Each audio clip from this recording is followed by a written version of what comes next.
Dear student, आज हम business organisation में जो देशी व्यापार है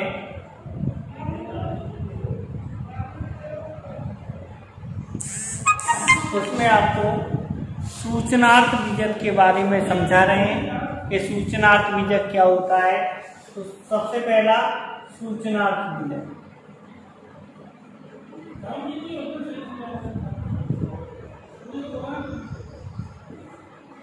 सूचनार्थ बीजक क्या होता है? सूचनार्थ बीजक ऐसा बीजक होता है जब किसी व्यापारी संस्थान के द्वारा या किसी एक व्यापारी के द्वारा दूसरे व्यापारी को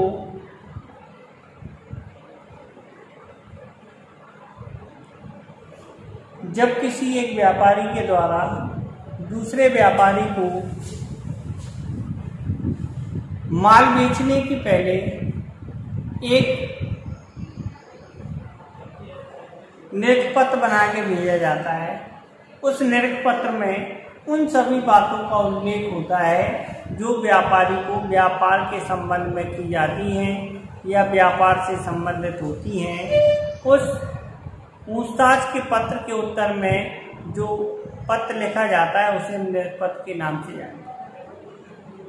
उसी निरख पत्र के बाद जब माल का आदेश दिया जाता है तो आदेश देने के पहले हम एक सूचनार्थ बीजक है, मतलब जो सूची मूल भेजते हैं तो एक सूचनार्थ बीजक कोटेशन दी जाती है। तो कोटेशन प्राइस या एक सूचना दी जाती है जिसे हम परफॉर्मा इनवाइस के नाम से जानते हैं। परफॉर्मा इनवाइस माल की बिक्री का सौदा नहीं होता है, वो सिर्फ इस बात का उल्लेख कराता है कि आप जो भी माल खरीद रहे हैं उसकी क्या कीमत होगी, कितना डिस्काउंट मिलेगा, क्या क्या खर्चा आएगा।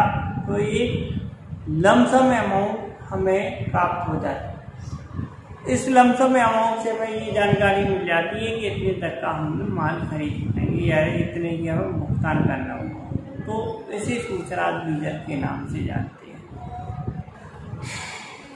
दूसरे तरीके से हम ये भी कह सकते हैं कि सूचनार्थ बीजक एक अनुमानित बीजक होता है जो कच्चा बीजक के नाम से जाना जाता है।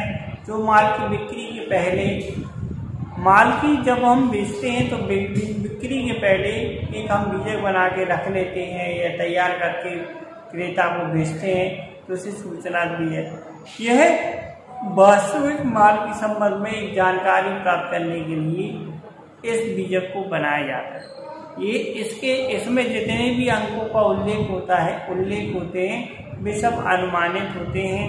खर्चे, भाड़े वगैरह ये सारी चीज़ें अनुमानित लगाई जाती हैं, वास्तविक खर्चा कुछ और ही होता है। तो एक अनुमान के तौर पर बनाया जाता है, इसीलिए इसे अनुमानित बीजक या सूचना बीजक कहते हैं। जो वास्तविक जब इसमें माल की बिक्री का उल्लेख नहीं होता है, जो वास्तविक बिक्री है उसका उल्लेख बाद में बीजक में किया जाता है। यह माल की बिक्री के पहले सूचना के लिए बनाया गया बीजक होता है। यह इस बात को सिद्ध नहीं कर सकता है, यह इस बात को सिद्ध कर सकता है कि भविष्य में हमारा माल बिकेगा, कितना बिकेगा, किस रेट से बिकेगा, ये अभी कुछ फिक्स नहीं होता है कितना क्या। लेकिन भविष्य में जो वास्तव में माल बेचा जाता है उसे हम बीजक के नाम से जानते हैं।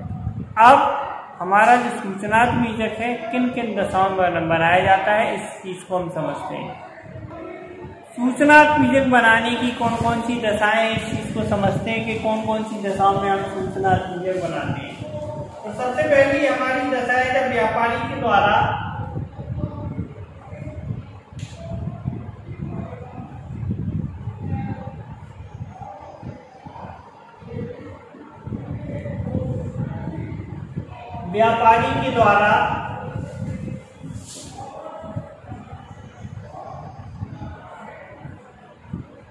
माल वापसी या पसंदगी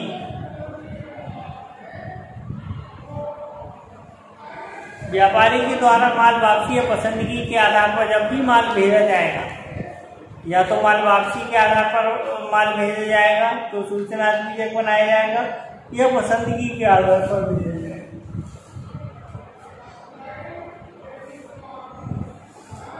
नए व्यापारी को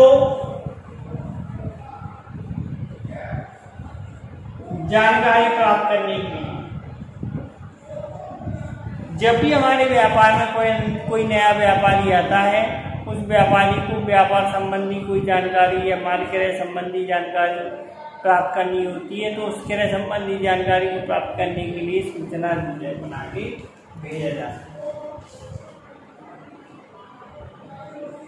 नए ग्राहकों से अग्रिम प्राप्त करने के लिए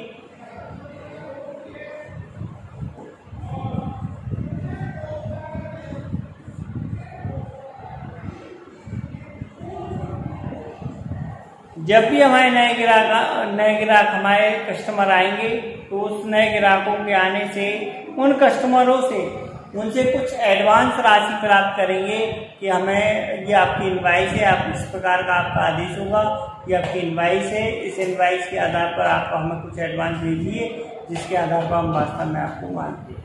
तो नए ग्राहकों से अग्रिम राशि प्राप्त करने के लिए एजेंट को विक्रय की सूचना भेजने के लिए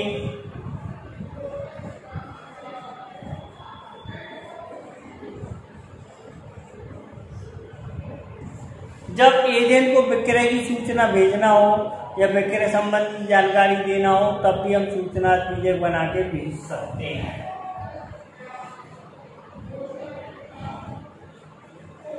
माल को विदेशों में भेजना हो, विदेशों में माल भेजते हैं, तो उन विदेशों में माल भेजने के संबंध में एक सूचना बीजक बना के भेज देते कि इतने का हमारा माल जाएगा या ये रेट होगा, इस तरीके से हमारा माल, तो विदेशों को माल भेजना, विदेश सूचना या विदेश से ऑर्डर प्राप्त करते हैं, तो उसके लिए हम सूचना बीजक बना के हम भेज देते हैं, जिससे कि उस संबंध में सरलता से उनके ट्रांजेक्शन हो पाए और आगे की कार्रवाई की जाए।